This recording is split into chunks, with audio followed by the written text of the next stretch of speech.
நம்ம பார்க்க போற டாபிக் வந்து Azure SQL database. So Azure SQL database-னா என்ன, அது என்ன மாதிரி சர்வீஸ் ஆஃபரிங் இன் Azure-ல, அதனுடைய பெனிஃபிட் என்ன, அது எப்படிலாம் வேலை செய்யுது அப்படிங்கிறத நம்ம பார்ப்போம். சப்ஜெக்ட்டுக்கு போறதுக்கு முன்னாடி டேட்டாபேஸ்னா என்னன்னு எத்தனை பேருக்கு தெரியும்? Okay, so pin of silence. So நான் இன்னைக்கு வந்து வாட் இஸ் டேட்டாபேஸ்லாம் எடுக்க போறது இல்லை. ஓகே, அது தெளிவாக சொல்லிடுறேன். ஓகே, ஸோ நம்ம பார்க்க போறது முக்கியமா என்ன அப்படின்னா வந்து டேட்டாபேஸ் அப்படின்னா என்ன, வெரிசா ஹை லெவல் எடுத்துனா டேட்டாபேஸ்னா ஒரு சர்வர் இருக்கும், சர்வருக்குள்ள மல்டிபிள் டேட்டாபேசஸ் இருக்கலாம், அந்த டேட்டாபேசஸ்க்குள்ள என்ன இருக்கலாம், டேபிள்ஸ் இருக்கலாம், அந்த டேபிள்ஸ்க்குள்ள என்ன இருக்கும், நிறைய ரோஸ் இருக்கும். ஈச் ரோ என்ன பண்ணும், ஒவ்வொரு ரோவும் ஒரு என்டிட்டியை ரெஃபர் பண்ணும். அதுதான் நம்ம சொல்றது. ஓகே, ஸோ இது சர்வர்ல உள்ள இருக்கக்கூடிய டேட்டாபேஸ். டேட்டாபேஸ்ல இருக்கக்கூடிய கஸ்டமர் அப்படிங்கிற ஒரு டேபிள். அந்த டேபிள்ல there are two records, each record is refers to entity. Similarly இங்க பாத்தீங்கன்னா ப்ராடக்ட்னு ஒரு டேட்டா டேபிள், அந்த டேபிள் உள்ள இருக்கக்கூடிய data, okay, order, line item, இது எல்லாமே டேட்டா.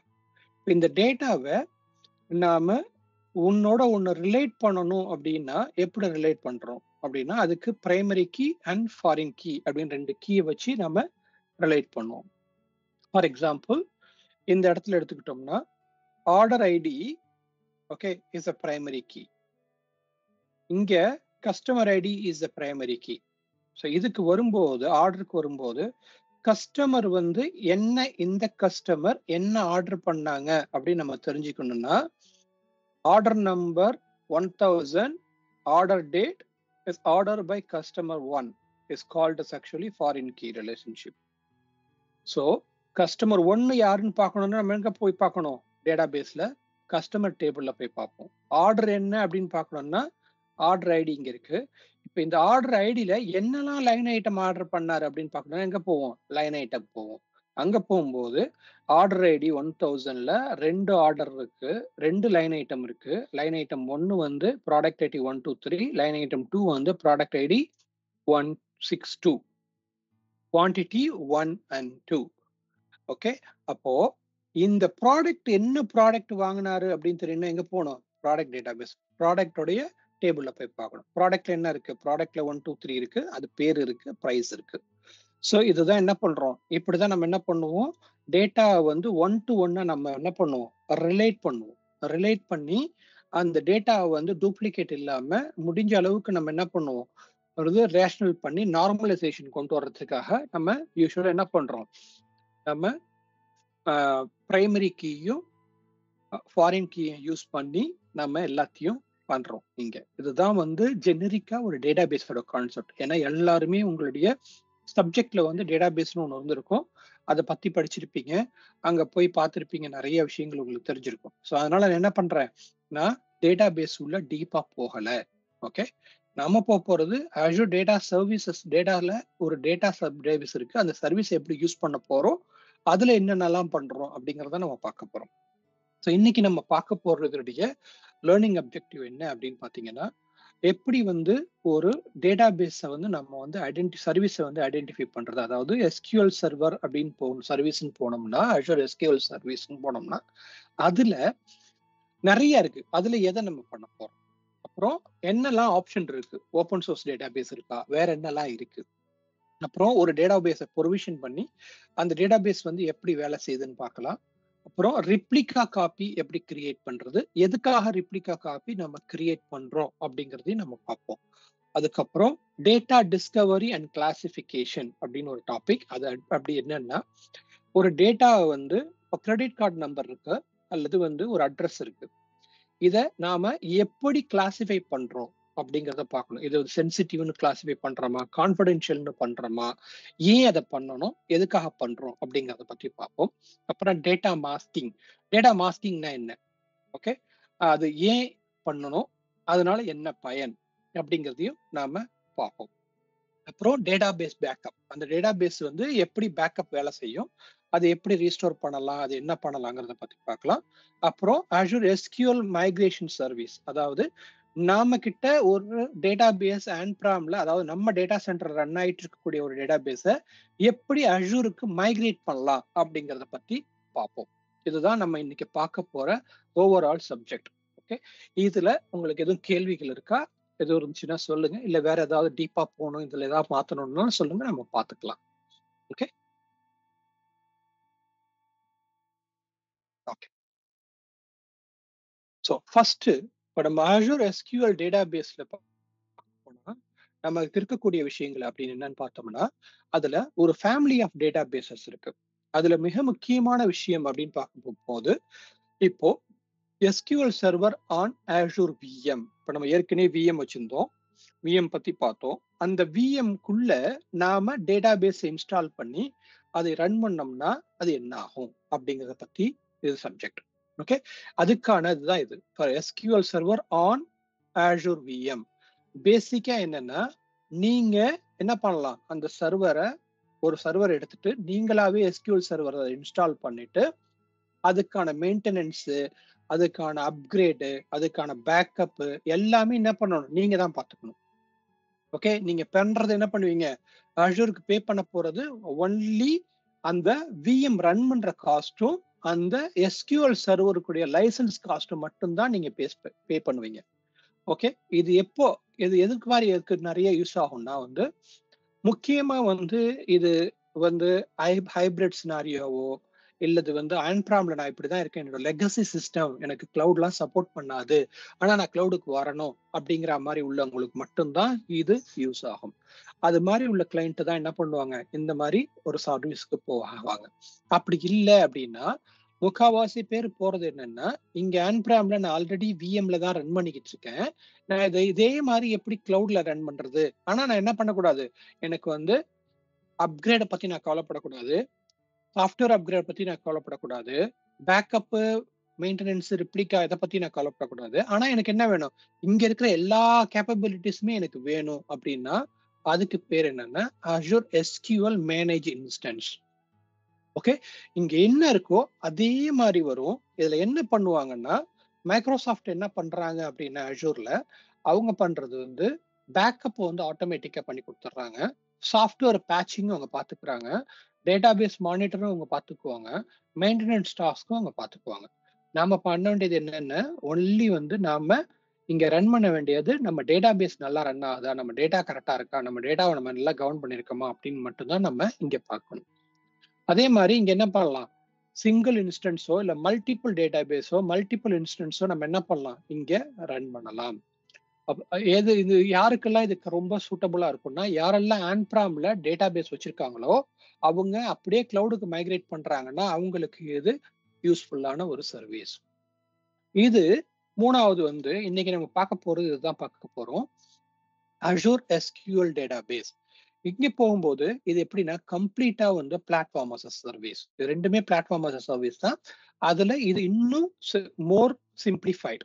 ஓகே, இங்க போகும்போது இங்க என்னன்னா டேட்டாபேஸ் வந்து நமக்கு வந்து அஷூர்ல ரன் ஆகும், அதுவும் ஆட்டோமேட்டிக் பேக்கப், பேட்சிங், மானிட்டரிங் எல்லாமே கொடுத்துரும். இங்க என்ன ஆப்ஷன் இருக்குன்னா, நீங்க செலக்ட் பண்ணும்போது சிங்கிள் டேட்டாபேஸ் வேணுமா, எலாஸ்டிக் பூல் வேணுமா அப்படின்னு பார்ப்போம். சிங்கிள்னா என்ன, எலாஸ்டிக்னா என்னங்கிறத பின்னாடி பார்க்கலாம். அதே மாதிரி என்ன, இது நம்ம தேவை என்னவோ அதுக்கு மட்டும்தான் நம்ம டேட்டா சைஸ் எல்லாத்தையுமே யூஸ் பண்ணுவோம். இன்னும் என்னன்னா, இது புதுசா இப்பதான் நம்ம வந்து கிளவுட்ல இப்பதான் புதுசா ஒரு அப்ளிகேஷன் பில்ட் பண்ண போறோம், அதுவும் கிளவுடுக்காக பில்ட் பண்ண போறோம், கிளவுட்ல தான் ரன் பண்ண போறோம்னா இந்த சர்வீஸ் வந்து ரொம்பவும் சூட்டபிளான ஒரு சர்வீஸ். ஓகே, இப்போ அதாவது ஆன்பிராம்ல ஆல்ரெடி ரன் பண்ணிட்டு இருக்க சர்வீஸ் நான் அஷூருக்கு மைக்ரேட் பண்ணணும்னா எது best, Azure SQL manage instance best. இங்க எதெல்லாம் நம்ம கிளவுட்லயே டெவலப் பண்ண போறோம், கிளவுடுக்காகவே பண்ண போறோம் அப்படின்னா அதுக்கு எது பெஸ்ட், அஷூர் எஸ்கியூஎல் டேட்டாபேஸ் வந்து ரொம்ப simplified and best option for you. So இதுதான் வந்து எஸ்கியூஎல் சர்வர் அப்படின்னு நீங்க கேள்விப்பட்டிருப்பீங்க ஆன்பிராம்ல. அந்த எஸ்கியூஎல் சர்வருக்கு ஈக்குவலண்டான சர்வீஸ் வந்து என்னன்னா, அதுக்கு அஷூர்ல இருக்கக்கூடியது வந்து Azure SQL manage instance, Azure SQL database. இதுதான் அங்க இருக்கக்கூடிய ஈக்குவலன்ட் சர்வீஸ். இது இல்லாம அஷூர்ல என்ன வேற என்ன ஆஃபரிங் இருக்கு அப்படின்னு பாத்தீங்கன்னா, நிறைய ஓப்பன் சோர்ஸ் டேட்டாபேசஸ் இருக்கு இன்னைக்கு. அதுலயும் முக்கியமா ரொம்ப ஃபேமஸா இருக்கக்கூடியது இந்த டேட்டாபேசஸ். அதுல ஒன்னு வந்து Azure Database for MySQL. MySQL அப்படிங்கிறது ஒரு கம்பெனி. அவங்க கம்பெனில அந்த டேட்டாபேஸ் வச்சிருக்காங்க. அதையும் நம்ம என்ன பண்ணலாம்? பிளாட்ஃபார்ம் as a சர்வீஸா நாம கிளவுட்ல ரன் பண்ணலாம். ஓகே. அது வந்து நீங்க கம்ப்ளீட்டா நீங்க எப்படி Azure பண்றீங்களோ அதே மாதிரியே இதையும் நீங்க இங்க யூஸ் பண்ண முடியும். அப்புறம் இன்னொன்னு வந்து MariaDB. இது வந்து எப்படி ஃபார் எக்ஸாம்பிள் நீங்க வந்து MongoDB இருக்கலாம். இல்ல Oracle டேட்டாபேஸ் நான் ரன் பண்ணிட்டு இருக்கேன் அன்பிராம்ல. அதுக்கு ஈக்குவலன்ட்டான சர்வீஸ் என்ன இருக்கு Azureல அப்படின்னு கேட்டீங்கன்னா, Oracleஓட ஸ்கீமா இருக்கு இல்லையா? Oracleல வந்து ஸ்கீமான்னு சொல்லுவோம். என்ன டேட்டாபேஸ்க்குள்ள போனோம்னா என்ன பண்ணுவோம்? ஒவ்வொரு டேபிள் ஸ்ட்ரக்சர் அது எல்லாத்தையுமே என்ன சொல்லுவோம் நம்ம? ஸ்கீமான்னு சொல்லுவோம். அந்த ஸ்கீமாக்கு ஈக்குவலன்ட்டான ஸ்கீமா வந்து எதுல ரன் பண்ணலாம்னா, MariaDBல நம்ம ஈஸியா ரன் பண்ணலாம். ஸோ அதனால MariaDB யூஸ் பண்ணி நாம Azureல நம்ம Oracle டேட்டாபேஸ் ஈஸியா மைக்ரேட் பண்ணிக்கலாம். அப்புறம் இன்னொன்னு வந்து Azure Database for PostgreSQL அப்படின்னு ஒண்ணு இருக்கு. இது ரொம்ப ஃபேமஸ் எல்லா இடத்துலயுமே. யாரெல்லாம் வந்து வெரி சென்சிட்டிவ் இன்ஃபர்மேஷன் வச்சிருக்காங்களோ, யாரெல்லாம் வந்து ஹைலி டிரான்சாக்ஷன் இன்ஃபர்மேஷன் வச்சிருக்காங்களோ, அவங்க எல்லாருமே யூஸ் பண்றது இதுதான். இதுதான் ரொம்ப ஃபேமஸா இன்னைக்கு போயிட்டு இருக்கு. நான் பார்த்த வகையில. ஓகே. ஸோ எஸ்பெஷலா Oracleல இருந்து மைக்ரேட் பண்றவங்க, SQLல இருந்து மைக்ரேட் பண்றவங்க எல்லாருமே எங்க போறாங்கன்னா வந்து PostgreSQL டேட்டாபேஸ்க்கு தான் போறாங்க. அங்க அந்த டேட்டாபேஸ்ல பாத்தீங்கன்னா, இதுவும் உங்களுக்கு ஆஸ் அ சர்வீஸா நமக்கு கிடைக்குது. இத பத்தின டீட்டெயில நம்ம இன்னொரு செஷன்ல இதுவும் நம்ம டீட்டெயிலா பார்க்கலாம். ஓகே. ஸோ இன்னைக்கு நம்ம பார்க்க போறது வந்து SQL டேட்டாபேஸ் பார்க்க போறோம். பட் இந்த சர்வீசஸும் நமக்கு Azureல இருக்கு அப்படிங்கிறத நம்ம தெரிஞ்சுக்குவோம். ஓகே. ஸோ இந்த சர்வீஸ் எல்லாம் எப்படி வேலை செய்யுது அப்படின்னு பார்க்க போனோம்னா, பேசிக்கா வந்து பாத்தீங்கன்னா நமக்கு இருக்கிறது, நாம ஆன்பிராம்ல வச்சிருந்தோம்னா எப்படி இருக்கும்? பிசிக்கல் சர்வர் இருக்கும். ரைட்டா? அதுக்கு மேல நம்ம வேணா என்ன பண்ணுவோம்? SQL சர்வர பிரைவேட்டா நம்ம ரன் பண்ணிருப்போம். ஆனா, இன்னைக்கு நம்ம Azureல ரன் பண்ணோம்னா என்ன பண்ணலாம்? நாம வந்து SQL சர்வரான Azureல ரன் பண்ணோம்னா, இங்க என்ன இருக்கோ அது இங்கேயே கிடைக்கும். அதுக்கு பேர் என்ன? Infrastructure as a service. ஆனா, இந்த மூமெண்ட் நீங்க வந்து கிளவுட் மேனேஜ் சர்வீஸ் பண்ணிட்டீங்கன்னா, அதுக்கு பேர் என்ன? Azure SQL Managed Instance, Azure SQL Database 2 service இருக்கு. ஸோ இதுதான் நம்ம பார்த்தது. ஸோ இது உங்களுக்கு இன்னொரு சிம்பிளிஃபைடா நான் சொல்லணும் அப்படின்னா, ஏற்கனவே நம்ம இந்த பில்லர்ஸ் ஆஃப் இது பார்த்திருப்போம் இல்லையா? ஸோ நம்ம என்ன பார்த்தோம்? இது வந்து கிளவுட் கான்செப்ட் பார்க்கும்போது ஆரம்பத்துல பார்த்தோம். அப்ப பார்க்கும்போது என்ன பார்த்தோம்? Data centre, hardware, virtualisation. இதுக்கு மேல உள்ளது எல்லாமே என்ன பண்ணணும்? கஸ்டமர் தான் மேனேஜ் பண்ணிக்கணும். இந்த டார்க் ப்ளூ இருக்கு இல்லையா? இது எல்லாமே கஸ்டமர் தான் மேனேஜ் பண்ணணும். இப்போ நீங்க SQL சர்வர் அண்ட் Azure VMல போட்டீங்கன்னா, நீங்க தான் டிசைட் பண்ணணும் என்ன ஆப்பரேட்டிங் சிஸ்டம் வேணும்னு, என்ன டேட்டாபேஸ் நீங்க தான் பண்ணணும்னு முடிவு பண்ணணும். High availability, instant type, data application எல்லாமே நீங்க தான் மேனேஜ் பண்ணிக்கணும். ஓகே.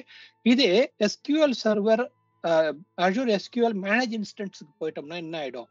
இங்க இருக்கக்கூடிய என்ன பண்ண வேண்டிய ஆப்பரேட்டிங் சிஸ்டம் மைக்ரோசாஃப்டே சூஸ் பண்ணி கொடுத்துரும். டேட்டாபேஸ் நீங்க என்ன டேட்டாபேஸ் ப்ரொவிஷன் பண்றீங்களோ, ஃபார் எக்ஸாம்பிள் இந்த கேஸ்ல SQLங்கிறதுனால உங்களுக்கு டேட்டாபேஸ் அதுவே ப்ரொவிஷன் பண்ணி அது பேட்சிங் எல்லாமே பார்த்துக்கும். அதுவே high availability DR and backup எல்லாத்தையும் பண்ணி கொடுத்துரும். நீங்க பண்ண வேண்டியது என்ன? உங்களுடைய இன்ஸ்டன்ஸோட ஃபீச்சர் என்ன வேணுங்கிறத எனேபிள் பண்ணிட்டு பாக்கி டேட்டாபேஸ் எல்லாத்தையும் நீங்க பண்ணணும். அதே நீங்க SQL டேட்டாபேஸ்க்கு போயிட்டீங்கன்னா, நீங்க என்ன பண்ண முடியாது? இங்க இன்ஸ்டன்ஸ் லெவல் ஃபீச்சர் உங்களுக்கு கிடைக்காது. ஏன்னா, அது வந்து காமன் சர்வர்ல ரன் ஆகுறதுனால, உங்களுக்கு டேட்டாபேஸும், டேட்டாவும், அப்ளிகேஷனும் மட்டும் தான் நீங்க மேனேஜ் பண்ணிக்கணும். ஓகே. இது SQL சர்வர் எட்ஜ்ன்னு ஒண்ணு இருக்கு. அத நான் இன்னைக்கு கவர் பண்ணல. பட் ஜெனரலா வந்து இது வந்து நம்ம ஒரு டேட்டாபேஸ வந்து ஒரு இடத்துல வச்சுட்டு, இன்னொரு டேட்டாபேஸ்ல வந்து நம்ம வந்து எப்படி சிங்க் பண்ணி எல்லாமே பண்றோம் அப்படிங்கிறதுக்கான கான்செப்ட். ஓகே. இதுதான் வந்து நான் முன்னாடி கொடுத்த கிளவுட் கான்செப்ட் படி இது வந்து இன்ஃப்ராஸ்ட்ரக்சர் அஸ் சர்வீஸ்ல வருது. இது பிளாட்ஃபார்ம் அஸ் சர்வீஸ்ல வருது. இதுவும் பிளாட்ஃபார்ம் அஸ் சர்வீஸ்ல வரும். ஓகே. ஸோ இதுதான் நாம பார்க்குற கான்செப்ட். இதுல நாம டீப் டைவ் பண்ண போறது இன்னைக்கு எதுன்னா Azure SQL டேட்டாபேஸ்.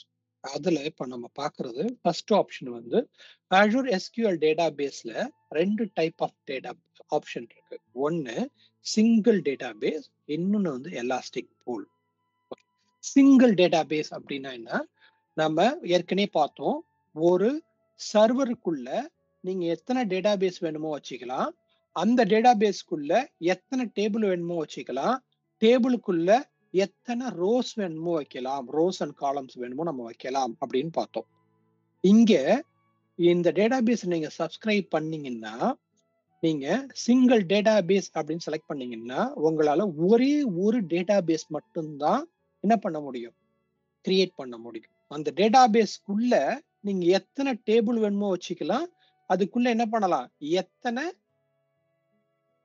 ரோ வேணுமோ, டேட்டா வேணுமோ வச்சுக்கலாம். அதெல்லாம் பிரச்சனை கிடையாது. ஆனா ஒரே ஒரு டேட்டாபேஸ் தான் வைக்க முடியும். ஆனா நீங்க எலாஸ்டிக் பூல் அப்படின்னு செலக்ட் பண்ணீங்கன்னா, நீங்க எத்தனை டேட்டாபேஸ் ஒரு பிளானுக்கு தகுந்த மாதிரி அந்த டேட்டாபேஸ் வந்து மாறும். ஆனா நீங்க மோர் தென் ஒன் டேட்டாபேஸ் வச்சுக்கலாம். ஓகே. இதுக்கும் என்ன டிஃபரன்ஸ் அப்படின்னு பாத்தீங்கன்னா, இங்க நம்ம என்ன சொல்லுவோம்? விசிபியு, டிடியு அப்படின்னு 2 கான்செப்ட் இருக்கு. அதாவது நமக்கு ஒரு சர்வர் ரன் ஆகணும் அப்படின்னா, ஒரு டேட்டாபேஸ் ரன் ஆகணும்னா நமக்கு என்ன வேணும்? சர்வர் வேணும் பேக்எண்ட்ல. கரெக்ட்டா? அந்த சர்வருக்கு என்ன இருக்கும்? பேசிக்கா ஒரு சிபியு இருக்கும். ஓகே. அப்போ அந்த சிபியு வந்து டேட்டாபேஸ் நிறைய இருந்துச்சுன்னா என்ன வேணும்? நிறைய பவர் வேணும். ஏன்னா நீங்க நிறைய அந்த டேட்டாவை வந்து அக்சஸ் பண்ணுவீங்க இல்லையா?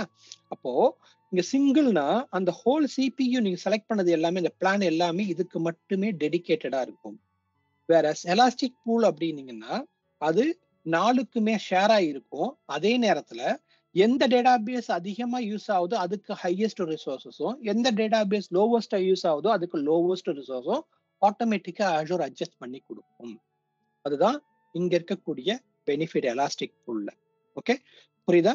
அதாவது உங்ககிட்ட மோர் தென் ஒன் டேட்டாபேஸ் இருக்கு. கஸ்டமர் டேட்டாபேஸ் இருக்கு, ஆர்டர் டேட்டாபேஸ் இருக்கு. ஓகே, இப்போ பர்ச்சேஸ் டேட்டாபேஸ் இருக்குன்னு வச்சுக்கோங்க. இப்போ பர்ச்சேஸ் டேட்டாபேஸ்ல அவ்வளவா அக்சஸ் இருக்காது.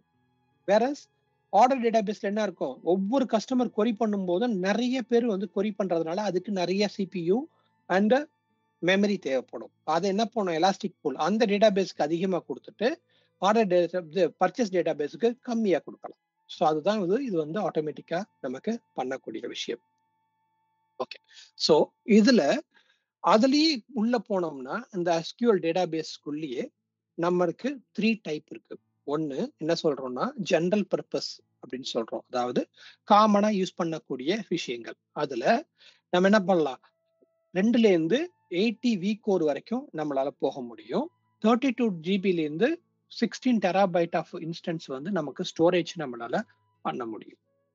அதே நேரத்துல இது ஜெனரல் பர்பஸ். சின்ன அப்ளிகேஷன், சின்ன கம்பெனி, சின்னதா ரன் ஆகுதுன்னா ஜெனரல் பர்பஸ் போனா போதும். ஆனா பெரிய கம்பெனி நிறைய அப்ளிகேஷன்ஸ், நிறைய வால்யூம் ஆஃப் டேட்டா வரப்போகுது, நிறைய வால்யூம் வரப்போகுது அப்படின்னா நம்ம என்ன பண்ணணும்? ஹைப்பர் ஸ்கேல் போகணும். அப்போ என்னன்னா நமக்கு அந்த ஸ்டோரேஜோட ஸ்கேலபிலிட்டியும் ரீடு, அதாவது நிறைய பேர் அந்த ரிக்வெஸ்ட் அனுப்பும்போது நமக்கு ரீட் கேப்பபிலிட்டியும் அதிகமா தேவைப்படுறதுனால நம்ம என்ன பண்ணுவோம்? ஹைப்பர் ஸ்கேல் அப்படிங்கிற அந்த டேட்டாபேஸ் சைஸை நம்ம செலக்ட் பண்ணுவோம். இன்னொன்னு மிஷன் கிரிட்டிக்கல், அதாவது பிசினஸ் கிரிட்டிக்கல் அப்ளிகேஷன். அதாவது இது இல்லைன்னா பிசினஸ் நடக்கவே நடக்காது, அல்லது இது இல்லைன்னா ஒரு மிஷன் கிரிட்டிக்கலான விஷயம் நடக்காது. ஓகே, அப்போ அதுக்கு பேர் என்ன? பிசினஸ் கிரிட்டிக்கல் டேட்டாபேஸ் அப்படின்னு சொல்லுவோம். ஃபார் எக்ஸாம்பிள், நீங்க ஹாஸ்பிட்டல் போறீங்க. ஓகே, இப்போ வெளிநாடுகளுக்குலாம் வந்தீங்கன்னா பப்ளிக் ஹாஸ்பிட்டலா இருக்கட்டும், பிரைவேட் ஹாஸ்பிட்டலா இருக்கட்டும், எந்த ஹாஸ்பிட்டல் போனீங்கன்னாலும் ஹாஸ்பிட்டல்ல வந்து பேஷண்ட் இன்ஃபர்மேஷன்லாம் எங்க இருக்கு? கம்ப்யூட்டர்ல தான் இருக்கு. அந்த கம்ப்யூட்டர்ல இருக்கும்போது அந்த டேட்டாலாம் எங்க இருக்கு? டேட்டாபேஸ்க்குள்ள இருக்கு. அப்ப அந்த டேட்டாபேஸ் வந்து எவ்வளவு கிரிட்டிக்கல்?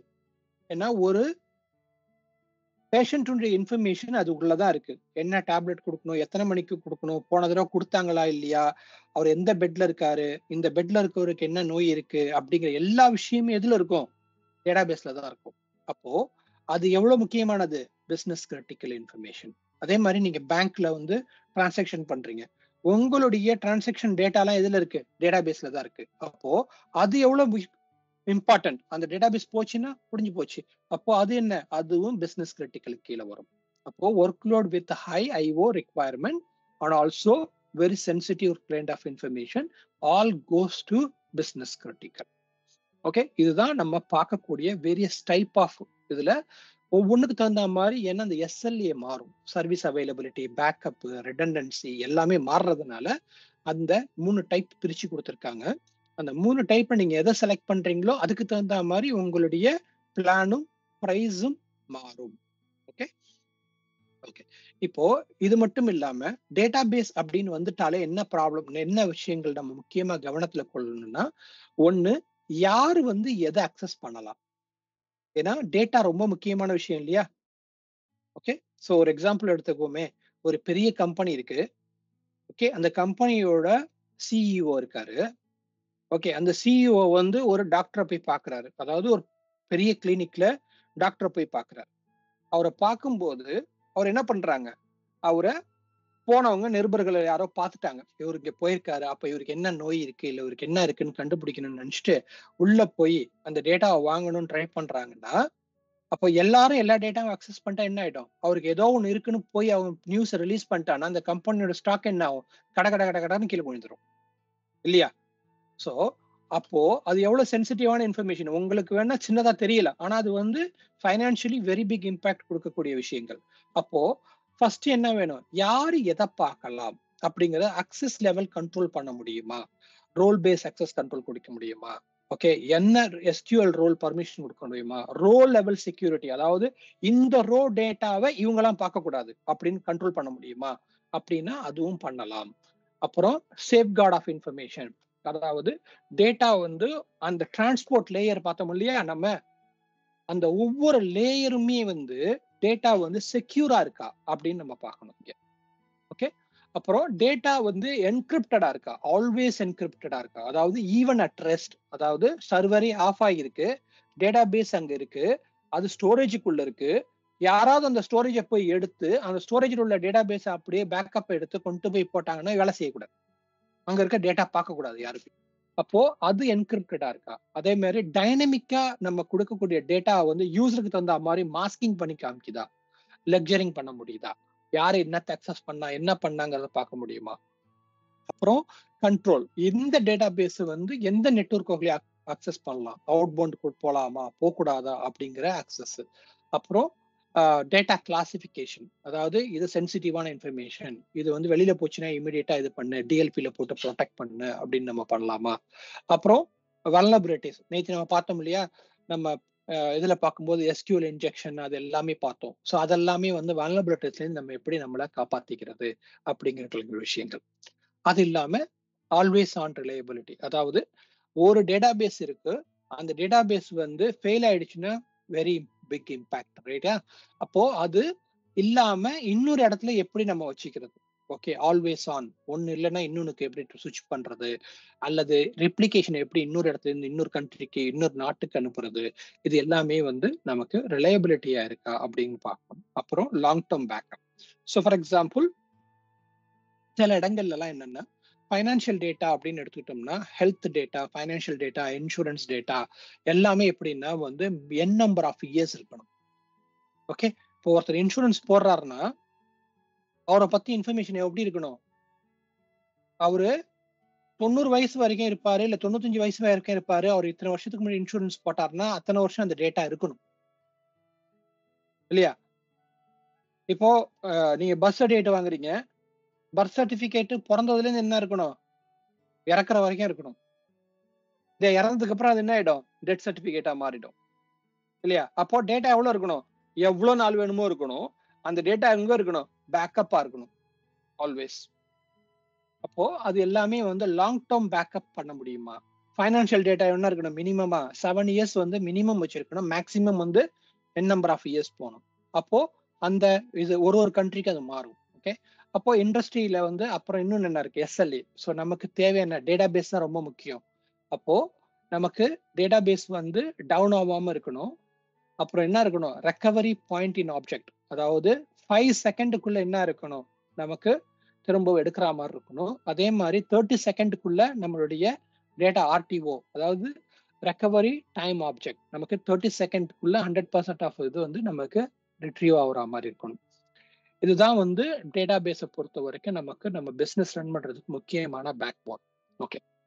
அதுக்கப்புறம் நம்ம பார்க்க போறது என்ன, எஸ்கியூஎல் மைக்ரேஷன் அண்ட் எக்ஸ்டென்ஷன், அதாவது நம்ம எப்படி ஒரு டேட்டாபேஸ் நம்ம கிட்ட இருக்க அன்பிராம்ல இருக்க டேட்டாபேஸை நாம எப்படி வந்து கிளவுடுக்கு மைக்ரேட் பண்ணலாம் அப்படிங்கிறத ஒரு டூல் வச்சு நம்ம பார்க்கலாம்.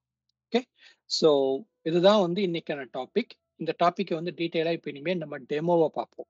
ஓகே. உங்களுக்கு எதுவும் கொஸ்டின் இருக்கா, கொஸ்டின் இருந்தா சொல்லுங்க, நான் டெமோ ரெடி பண்ணிட்டு